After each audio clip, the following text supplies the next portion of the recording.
The other part of that is love someone the way you want to be loved. The lessons that I think were always in front of me, Oh, yeah. I just was too busy to really see them. As part of the Library of Lived Experiences series, Angela was community leader and advocate at Justice for Jordan and Mom Stop the Harm, sat down at her Tiny Township farm with Justin Anantawan, a social worker, artist, and HIV advocate. Together, they engaged in a deeply personal and honest conversation about grief, stigma, advocacy, lived experience, and the importance of putting ourselves in the shoes of even those who we dislike or struggle to understand. Angela shared the heartbreaking story of losing her son Jordan and how that loss propelled her into the difficult but vital work of advocacy.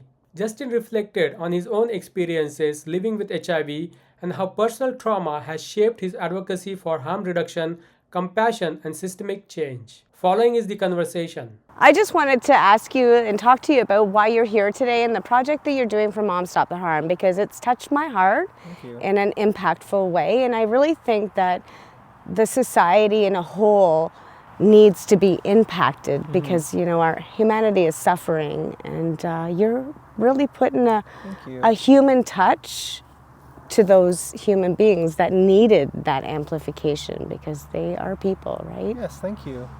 Yeah, so the reason I got involved with Mom Stop the Harm was because I work at Asian Community Aid Services in the BIPOC harm reduction program. And one of the things I noticed in the community, not only the Asian community, but just in general, is like there's a lot of stigma towards people who use drugs and who experience addiction. And I found that, again, when I think last year was around the end of summer where they made the announcement about Bill 223 and they're trying to close consumption sites. And unfortunately, well, luckily, you know, the injunction passed. And so Bill 223, you know, a lot of places that they were supposed to theoretically let people stay open still, right? Even though they're 200 meters within a school or daycare, but it didn't cover, you know, the funding. So a lot of them still closed anyways. But, you know, I saw the injustice in this bill, how it discriminates against, again, people who use drugs and based in stigma.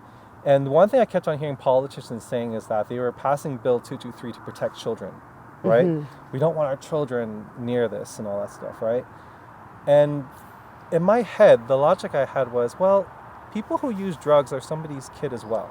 Yes. And I kept on seeing Mom Stop the Harm, their work, what they were doing, and I was like, I wonder if they would allow me to work with them to tell some of these stories. So I wanted to do this story series, which I called My Child 2, where I was interviewing moms who had lost kids to overdoses, because I wanted to basically kind of hit home the fact that, you know, people use drugs are someone's kid, and that these are folks who are using safe consumption sites as well. And I wanted to document these stories because I wanted to show the impact of what it's like to lose someone you love, especially a child, to overdose, and to put a human face to all this, right? Because I think a lot of times when people die from overdoses, right, they just become a statistic. Yes. They become one of 40,000 whatever people who have over 40,000 people who have died from since this crisis, I think,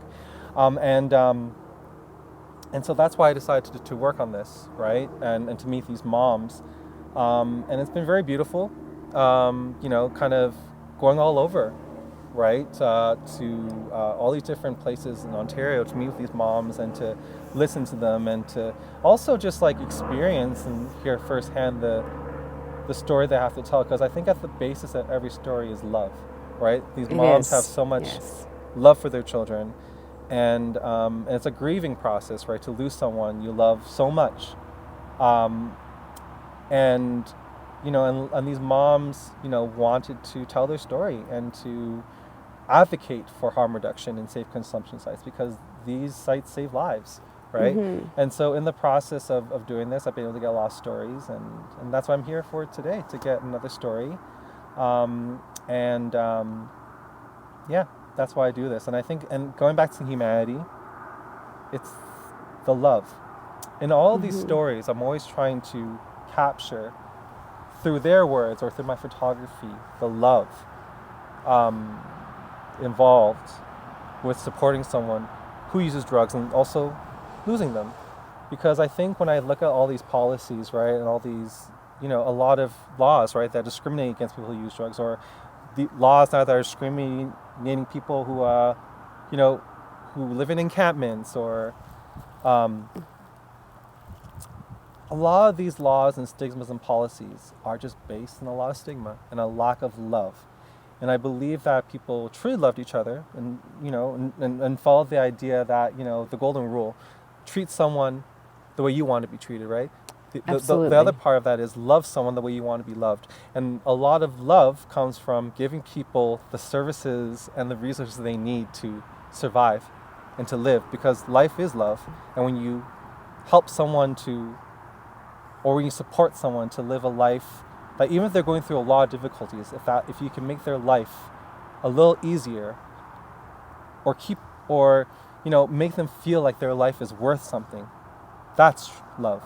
And so that's why I do this work in my photography, because I feel like, again, photography is a very powerful medium through which you can capture a story and love and emotion and beauty, and it's through that I find is a very effective way to combat a lot of the ugliness and lovelessness in this society, is by producing art that shows love, and I think that's the thing I think that thing we all have to remember too in our advocacy work, in activism.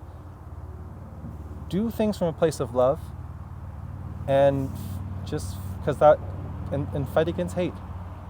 Absolutely. Yeah. Absolutely. And that's what keeps me grounded and keeps me advocating through all the hurt and pain of losing a child, is your child could be next if we don't tell these stories. And, Exactly. I've asked you to come all the way up here to be in Tiny Township, and I want to know your feelings on how it is to be in a community that has zero supports for those who use drugs. It's heartbreaking. It's heartbreaking. Just because, again, when you don't support people, they die. They just die off. And I think, and what that shows me is that, our society values the lives of some people over others. So that's how I feel. It's just a lot of heartbreak. But then also I feel like there's a sense of hope, I feel, like when I meet people like you who are doing work to help others. And, our friend Deepak, who's also doing these stories, right? Because I said this before, shame is bred in silence. And when we speak up, we create space for something new to be born, which is love and understanding, and love and empathy and connection and peace. Yeah. But I think for me, like, I've been doing this for 4 years in this community, which has been really hard to begin with, okay, because my son also passed away in provincial jail, and that is also a harsh stigma for me. So advocating is difficult in these areas, and knowing that it's difficult in these areas and that they're not really even looking at that, but more looking at forced treatment and stuff. Yeah.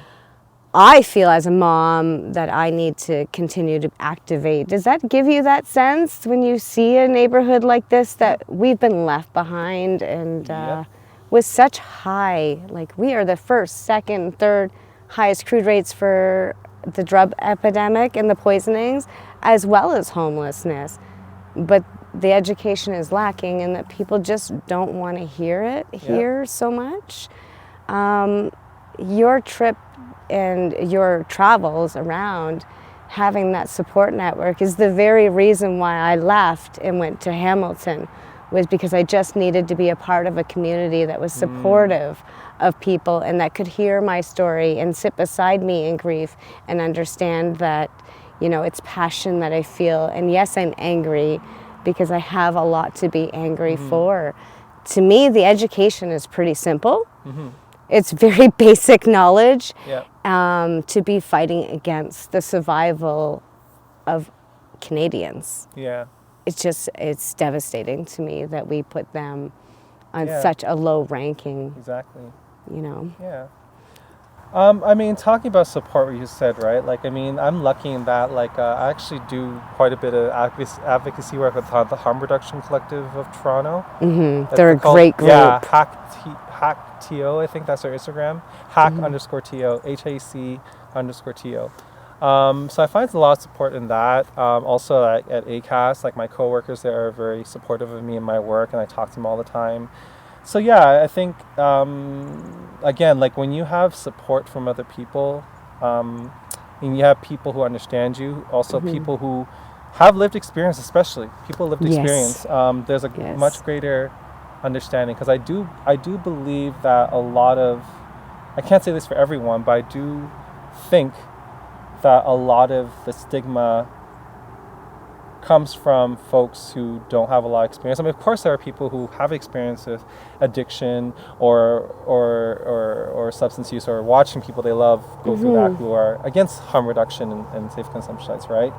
But I do believe that a lot of them also just have absolutely no desire to learn, even, because again they're so against people who use drugs, and stereotyping them so much that they don't even want to take their heads out of the sand to think, okay, maybe I can think about this differently. Maybe I can think about these folks as humans instead of as dangerous or as criminals or as immoral, right? And it takes a lot of compassion to do that, right? And also a lot of self-reflection, because even in my own life, right, like there are certain people I don't like, that I haven't liked, that I've had to learn to love and like, because even though their story is different from mine, and even though maybe I disagree with how they do things, that's not my life. That's their life, and they have a right to their life, you know? And I think at the end of the day, when it comes to safe consumption, it's this idea that you have a right to live, you have a right to your life. You know what I mean? So that's why, you know, in this work, I think for me, one of the greatest things you can have is compassion. You know, but also if you do this work, find your community. And I love how you have found your community in other places, because I know it's hard here, you said. Yes. But yeah, finding community and having compassion are very central to this work. But even with HIV though, like the very first time that I'd ever met somebody with HIV, I was like, I'm ready for this, because I was educated. I'd already knew what was going on. I had heard, I self-educated because I knew that there was a demographic of people that were suffering. So to me, knowing that there is a marginalized community, they are suffering, they have a stigma, to me that drew me into the education. And it does with absolutely everything when it comes down to homelessness, with a substance use disorder, with anything. I mean, your mental health is your primary foundation. So if something's wrong with that mental health, we need to look at that and really take it seriously. But I think the stigma stops people from asking for help. And when they do ask for help, my son was on a 9.5-month waiting list. I mean, they need it today. They don't need it in a week from today. So we fail them in so many ways. So I really appreciate hearing all of the aspects that you have to add to that, because you know, it was my community that set up, and they gave me that hope. They made me realize, okay, I'm not the only one that loves people who use drugs. I'm not the only one that's going to try to save lives, and that there is a huge community. But the community is separated.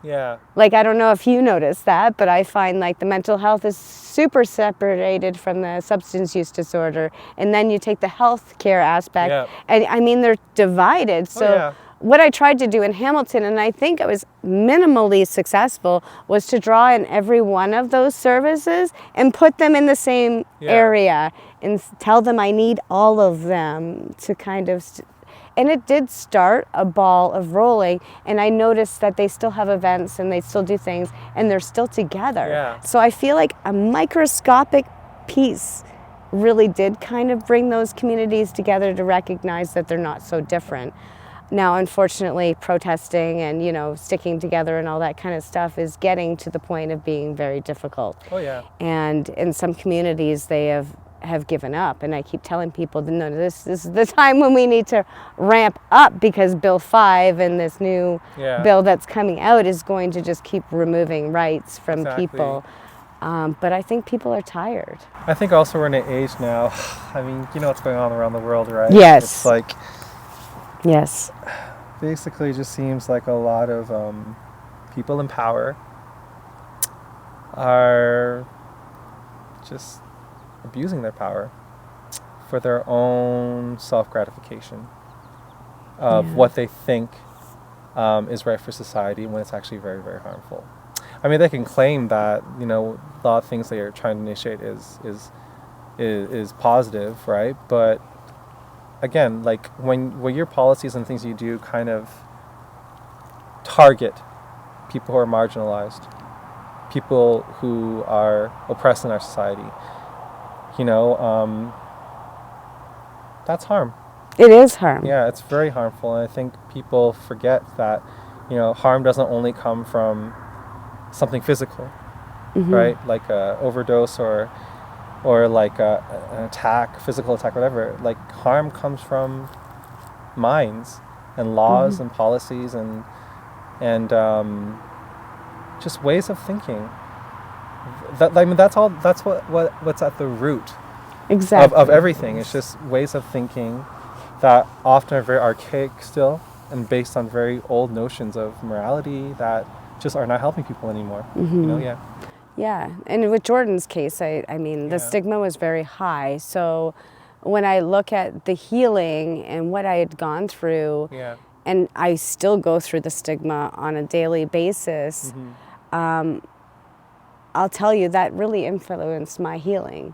As somebody that dealt with grief and sat with people who were dying through palliative care for most of my career, that was the hardest thing to deal with, was the fact that I'm no longer a human because my son passed away in a provincial correctional system, and I called for help for him. So when it comes down to the advocacy world, I've kind of been boycotted because why would you call them for help? Well, it was COVID and we didn't know what to do. Like, how do we know what to do in these situations when you know your child is, you know, struggling and stuff like that? So beyond losing Jordan, the lies that I was told about how he died, and then, you know, the family boycotting us, and, you know, like we just came from this top of the world of life to the bottom of the pit of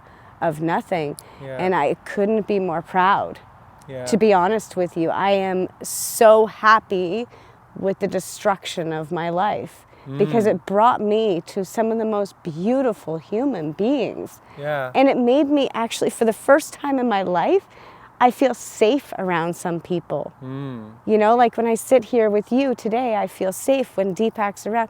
But there's certain groups, when I go and sit and I talk with them, you can see it on my face. You can feel it in my aura. The energy, because I just am not comfortable in those spaces anymore, because the stigma has really weighed deep on my shoulders.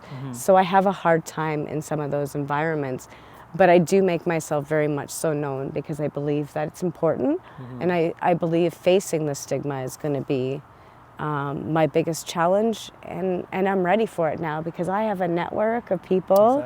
You know, I prayed to God to give me the right people a year and a half ago at City Hall in Hamilton, and the best of people came out of the woodwork and said, you know what, we got you, and we're going to hold you up, and I can't thank them enough.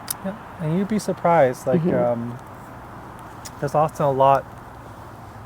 That's one of the things I'm trying to learn too, right? Like when we're in a very negative space and we've lost faith in humanity, it's very hard to like believe that can happen. But I always think to myself, there's always some goodness somewhere, right? And you find that, you know. And sometimes it might feel that like, you know, you're part of a minority in which like you're fighting for this and everything. But you'd always be very surprised about how many more people do support you, and also too, how many people actually are capable of changing. You can change their minds. Yes. You know, it's not all black and white, and you know, change can happen, but you just gotta have faith. And I do a lot of that praying too for myself. You know, that change can happen. That I pray for the people Like I pray all the time too for like people at Mom Stop the Harm and Hack Toronto, and for myself to be able to do this work and to have the wisdom to do this work well and to learn and to, you know. So yeah, it's difficult, but yeah, you find that hope and you find the motivation to keep doing what you're doing. When Jordan first passed away, I found a lot of trauma in that, but now I find it healing. You know, you almost find the healing in your trauma because you're now safe. Exactly. Because you've embraced it now, and you've dealt with it through whatever anybody can say can no longer hurt me now, because I've already done it to myself, really. Yeah. You know, and those suicidal thoughts, and Yeah. am I a human, Yeah. and do I deserve life, Exactly. and why am I questioning whether I deserve life, you know, all those kinds of things. And like I said, it's brought me some greatness, and I'm proud of that. I'm sad that Jordan has passed away for me to learn the lessons that I think were always in front of me. Oh, yeah. I just was too busy to really see them.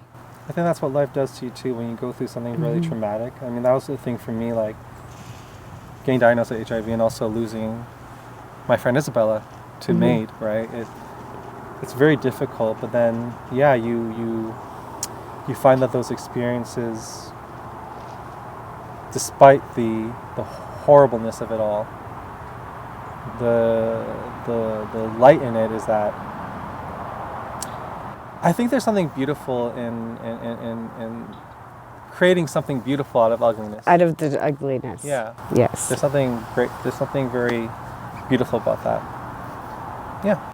Awesome. Thank you so much for being here with us today and to go through this. It's been super special to meet you and have you here at Forget Me Not Forest. Same for you. So I love coming here finally, because we've been talking about doing this for like 2 or 3 months now. Yes, yes. I know, so. And now you'll know where it is, and you're know. always welcome I have to like a new forest to walk in. come and bathe in I this know. forest and enjoy all of its goodness. Yeah, thank you. Yeah. Bittersweet memories, that is all I'm taking with me. So goodbye, please don't cry. We both know I'm not what you need, and